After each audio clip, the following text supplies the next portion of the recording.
I was just leading a group of, I wouldn't say they're seasoned business owners, but they were fairly new, probably within 1 to 5 years of owning a business. And one of the questions they asked me was, what is one thing you would do differently then when you first started your business? What is one thing you would have done differently? And I would say hire business professionals. And what I mean by that is not employees, but outside services. If you need contractual agreements, hire a professional. Downloading uh, agreements, contractual agreements off the internet, most of them will not hold up in court. And if the other side has an experienced attorney, they will pick those apart. There are so many discrepancies in those. Another business professional would be accounting.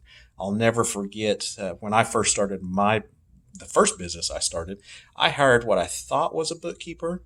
Basically, it was a friend in the industry from a previous job that I had had that I thought knew accounting. And of course, they got me set up on this, that, and another. What I realized is basically all she did was invoicing and a little bit of paying bills for the company that she worked with. But what happened was about 6 months to a year after I started that first business, I started getting a lot of communication letters from the IRS. And I live in Oklahoma, so the Oklahoma Tax Commission and things like that. I was getting fines and penalties because I didn't file this correctly, or I didn't even file this particular form at all.